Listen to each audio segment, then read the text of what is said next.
നമ്മൾ ഇന്ന് വന്ന ദിവസം തിരക്ക് കുറച്ച് കുറവാണ്. അപ്പോൾ ഈ കുറവുള്ള ദിവസം നോക്കിയാണ് ഞാൻ വന്നത്, അല്ലെങ്കിൽ നമുക്ക് ഇത്രയും വിശാലമായിട്ട് ഷൂട്ട് ചെയ്യാൻ പറ്റൂല. അപ്പോൾ നിങ്ങൾക്ക് ഈ ഒരു ക്രിസ്മസും അതുമൊക്കെ അടിച്ച് പൊളിക്കാനായിട്ട് നിങ്ങൾക്ക് എവിടെ പോകണമെന്ന് പ്ലാൻ ചെയ്തിരിക്കുമ്പോൾ ഞാൻ പറയുന്ന ഒരു ഓപ്ഷൻ എന്ന് പറയുന്ന ഒന്ന് നമ്മുടെ കൊല്ലം സാമ്പ്രാണിക്കൊടി ഇപ്പോൾ അടിപൊളിയാക്കിയിട്ടുണ്ട്. ഇപ്പോൾ ഇവിടെ വന്നിട്ട് കണ്ടില്ലേ, ഇത് കണക്ക് കണ്ടൽക്കാടിൻ്റെയൊക്കെ ഇടയിൽ നിന്ന് നിങ്ങൾക്ക് കുറേ സമയം കുട്ടികളൊക്കെ ഉണ്ടെങ്കിൽ അവരുമായിട്ട് കളിച്ച് ഒരു ബോളൊക്കെ ആയിട്ടൊക്കെ വന്ന് ബോൾ കളി അങ്ങനെയൊക്കെ കളിച്ച് എൻജോയ് ചെയ്ത് പോകാൻ പറ്റും. അടിപൊളിയാണ്. പിന്നെ എന്തുവാണ്, നിങ്ങൾക്ക് ഈ ഫോട്ടോ ഷൂട്ട്, ഫോട്ടോ എടുക്കുക, അങ്ങനെ ക്യാമറയൊക്കെ ആയിട്ട് വരുന്ന കുറേ ആൾക്കാർ. അപ്പോൾ അങ്ങനെ ഉള്ളവർക്ക് കുറേ ലൊക്കേഷൻസ് ഒക്കെ ഇവിടെ ഉണ്ട്. ഇവിടെ മാത്രമല്ല, വള്ളത്തിൽ കയറി നമ്മൾ നേരത്തെ അങ്ങോട്ട് കുറച്ച് കറങ്ങാനൊക്കെ പോയായിരുന്നു. അപ്പോൾ ആ ഏരിയയിലും അടിപൊളി ലൊക്കേഷനൊക്കെ ഉണ്ട്, ഫോട്ടോ എടുക്കാനും വീഡിയോ എടുക്കാനും ഒക്കെ. നമുക്ക് ഇനി ബാക്കി ഇവിടെ ഉള്ളവരെയൊക്കെ വന്നവരെയൊക്കെ അഭിപ്രായമൊക്കെ ഒന്ന് ചോദിക്കാം. നമ്മളിതാ ഇവിടെ കുറച്ച് പേര് നിൽപ്പുണ്ട്, നമുക്ക് ഇവരുടെ അഭിപ്രായം ചോദിക്കാം. മക്കളെ പേരെന്തുവാണ്? മോളെ പേര്? സ്ഥലം ഇഷ്ടപ്പെട്ട? പിന്നെ എങ്ങനെ, എവിടെന്നാ വരുന്നത്? നമ്മള് കരുനാഗപ്പള്ളി. അതെ. ഫസ്റ്റ് ടൈം ആണോ? ഫസ്റ്റ് ടൈം ആണല്ലേ. പിന്നെ വന്നിട്ട് എന്തോ തോന്നുന്നു? കൊള്ളാം, നല്ലൊരു എൻജോയ്മെന്റ്, ഫാമിലി എൻജോയ്മെന്റ്, പിള്ളേർക്ക് കളിക്കാനായാലും കൊള്ളാം. ടോട്ടല് ഒരുപാട് പേരുണ്ടോ ഗ്രൂപ്പിൽ? അതാ ഇത്ര പേരേ ഉള്ളൂ? അല്ല, ഞങ്ങൾ ഇത്ര പേരുള്ളൂ. ഞങ്ങൾ ഫാമിലി ആയിട്ട് ഫ്രണ്ട്സ്. ഏതായാലും അടിച്ചു പൊളിച്ചു കേട്ടോ. പിന്നെ വള്ളത്തിലൊക്കെ കയറി കറങ്ങാൻ പറ്റും, നമ്മൾ പോയി കൊള്ളായിരുന്നു. കണ്ടില്ലേ, നല്ല ഉച്ച സമയത്ത് വന്നാലും നമുക്ക് ഇവിടെ നിന്ന് ഒരുപാട് ഇത് കണക്ക് കടകളൊക്കെ ഉണ്ട്. ഇവിടെ നിന്ന് നമുക്ക് ഇങ്ങനെ ജ്യൂസ്, മുളകിട്ട നല്ല പൈനാപ്പിള്, പിന്നെ എന്തുവാണ്, തണ്ണിമത്തനൊക്കെ ഉണ്ട്.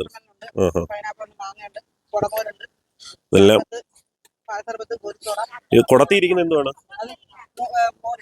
കുടത്തിൽ മോര്. കുടമോരൊക്കെ ഉണ്ട് കേട്ടോ. ചേച്ചി ഒരുപാട് വർഷമായിട്ടുള്ളേ ഉണ്ടല്ലോ. പേരൊന്ന് പറയാം. നാൻസി. 4 വർഷമായി. എനിക്ക് തോന്നുന്നു 4 വർഷം കൊണ്ട് ഇപ്പം നല്ല ഫേമസ് ആയി. ഒരുപാട് ഇനി തമിഴ്നാട്ടിൽ നിന്നൊക്കെ ഒരുപാട് പേര്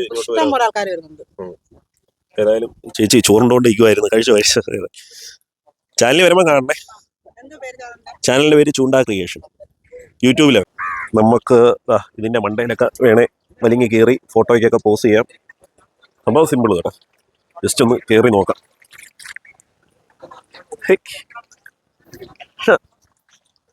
ഇതിലും വലുത് ചാടി കിടന്നില്ലേ നമ്മൾ. കൊള്ളാമോ? ഇത് കൊള്ളാമല്ലോ സംഭവം. ഇങ്ങനെയൊക്കെ നമുക്ക് ഇരുന്ന് പലതരത്തിലുള്ള പോസ്റ്റുകളിൽ ഫോട്ടോസ് എടുക്കാം. ഇനി ഇതിൻ്റെ മണ്ടയിലോട്ട് ഞാൻ കയറുന്നില്ല, ചിലപ്പോൾ ഇതെല്ലാം കൂടി ഒടുങ്ങി വീഴും. പിന്നെ ഈ മുകളിലോട്ട് കയറുന്നവരെ ശ്രദ്ധയ്ക്ക്, അപ്പുറത്തെ സൈഡിലോട്ട് പോകുമ്പോൾ ഈ കൊമ്പ് കണക്ക് കുറച്ച് സാധനങ്ങൾ അവിടെ അങ്ങനെ നിൽപ്പുണ്ട്. അതിൻ്റെ മണ്ടയിലോട്ടൊന്നും ആരും വീഴാതെ നോക്കണം. വേരാണില്ലേ ഇതിൻ്റെ സംഭവം. അങ്ങനെയുണ്ട്. കായലിൻ്റെ ഒത്ത നടുക്ക് നമ്മളിങ്ങനെ നിൽക്കുന്നു, കണ്ടില്ലേ സെറ്റപ്പ്. ഇനി നമുക്ക് താഴോട്ടിറങ്ങി അപ്പുറത്തോട്ടൊക്കെ ഒന്ന് പോവാം. ഏതായാലും വന്നേയില്ലേ, ഫുള്ള് കറങ്ങിയിട്ട് പോയാൽ മതി.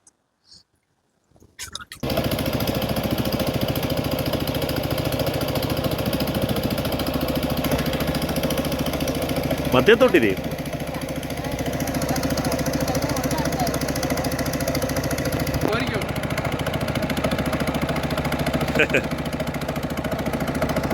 ഒരാൾ വെള്ളത്തിൽ കളിക്കുന്നു, വെള്ളത്തിൽ പോകുമ്പോൾ നടുക്കായലിൽ.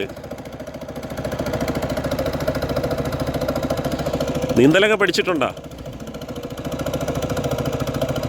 സ്വിമ്മിങ് ചാമ്പ്യനാണ് ആ ഫ്രണ്ടിൽ ഇരിക്കുന്നത്, ജിജി.